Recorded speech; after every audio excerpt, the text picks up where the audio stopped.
जय जय श्री राधे। सिद्धि विनायक कृपा चैनल में आप लोग का दिल से स्वागत है। आज इस वीडियो में फ्रेंड्स हम जानेंगे कि जो कार्तिक का महीना होता है इसे दीपदान का बड़ा महत्व होता है।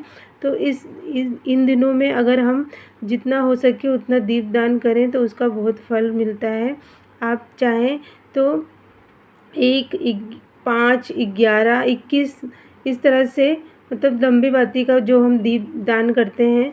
बहुत लोग 100 बाती होती हैं उनको मिला के एक बाती को मिला के हम दीप दान करते हैं। तो फ्रेंड्स आप भी अगर अपने घर में श्री हरि भगवान जी के सामने या फिर लड्डू गोपाल हैं तो आप उनके सामने जो तुलसी की मंजरी होती है उस तरह का रुई की बाती से बना के हमें दीपदान करना चाहिए। तो यहाँ पे मैं आपको बताऊँगी कि हमें जो तुलसी की मंजरी की तरह हमें जो बाती है बनाना बता रही हूँ यहाँ पे।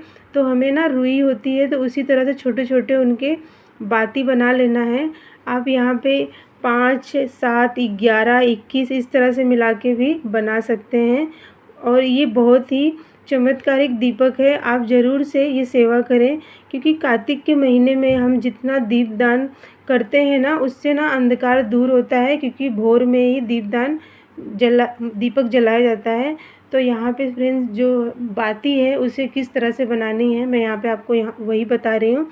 तो आपको इस तरह से गोल गोल जो रुई होती है उनको अच्छे से गोल करके बाती बना लेना है। आप 11 ले सकते हैं या 21, उससे कम भी करना चाहते हैं जैसे 5, 7 का भी बना सकते हैं।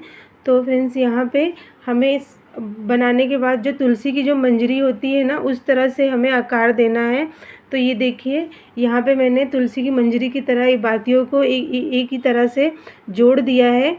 तो इस तरह से हमें एक वो जो तुलसी की मंजरी का फूल निकला होता है ना उसी तरह से ये बाती पूरी बन गई है।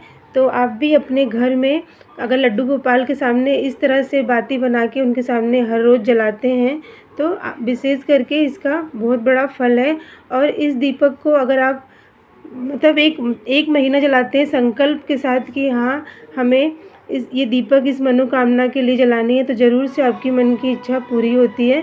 तो फ्रेंड्स हमें देखिए जो बाती जो रुई से हमने छोटी छोटी बाती बनाई थी ना अब उनको हम जोड़ लेंगे और तुलसी की जो मंजरी होती है उसी तरह से उनका आकार हो जाएगा।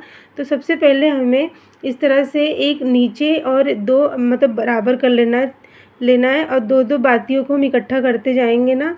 तो यहाँ पे 11 जो रुई की बाती मैंने गोल करके रख ली है। तो आप इससे कम भी ले सकते हैं, मतलब जैसे कि 3 जला सकते हैं, 5 हो गया है, 7 हो गया है इस तरह से।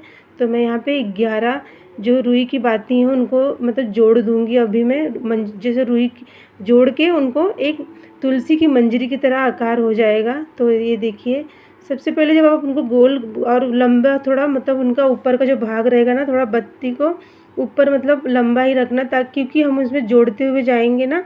तो ये देखिए अब हम इनको ना सभी जो 11 बातियाँ हैं ये इनको हम ना जोड़ते जाएंगे। और जब आप इस तरह से मतलब 2-2 बाती करके आप पकड़ेंगे ना तो आपको आगे थोड़ा सा अलग से थोड़ा सा रुई लेना है और उसको फिर से उन्हीं पे बत के मतलब थोड़ा सा उनकी जो निकला भाग रहता है उसको थोड़ा सा लंबा कर लेना है ताकि जब हम उसमें और बातियों को जोड़ें ना तो हमें उन्हें पकड़ने का मतलब अच्छे से उसमें चिपक जाएं और एक आकार मिले जैसे कि तुलसी की मंजरी होती है उस तरह से वो बात जितनी भी बातियाँ हैं ना बनती जाएंगी अपने आप ही। आप जोड़ेंगे तो आपको ना एक तुलसी की मंजरी की तरह वो मतलब बन जाएंगी।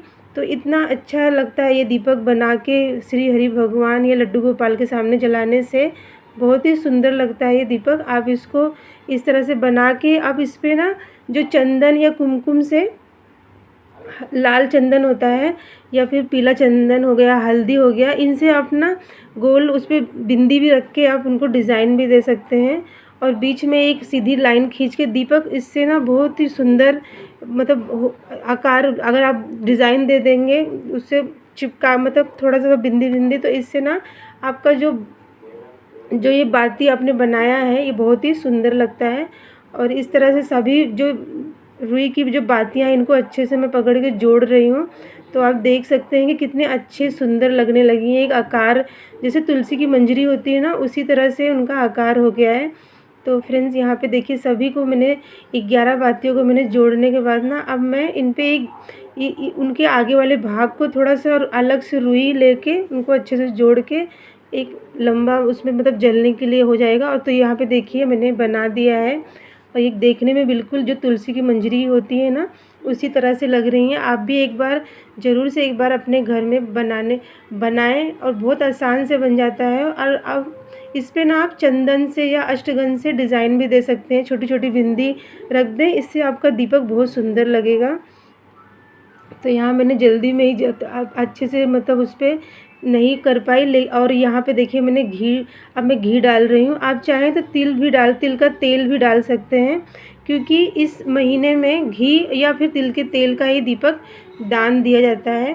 तो फ्रेंड्स इस तरह से ना अगर हम एक संकल्प लेके करते हैं पूरे महीने कि हम लड्डू गोपाल के सामने हम इस तरह का दीपक बना के दान करेंगे, तो हमारी जो भी इच्छा है वो ज़रूर से पूरी होती है।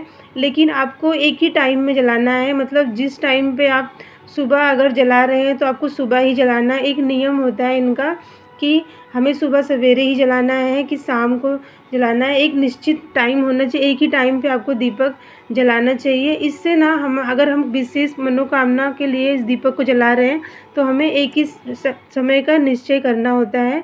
तो आप भी अपने घर में इस तरह का दीपक बना के, जो तुलसी की मंजरी का दीपक बना के श्री हरि भगवान या लड्डू गोपाल जी के सामने ज़रूर से जलाएं और अपने मन की इच्छा श्री हरि भगवान से बोलें, आपकी ज़रूर से मन की इच्छा पूरी होती है फ्रेंड्स। तो यहाँ पे मैंने आपको तुलसी की जो मंजरी होती है उस तरह का दीपक बना के अपने लड्डू गोपाल के सामने जलाएं, तो बताया मैंने आपको। तो मिलती हूँ मैं बहुत ही अच्छी वीडियो के साथ, तब तक के लिए जय जय श्री राधे।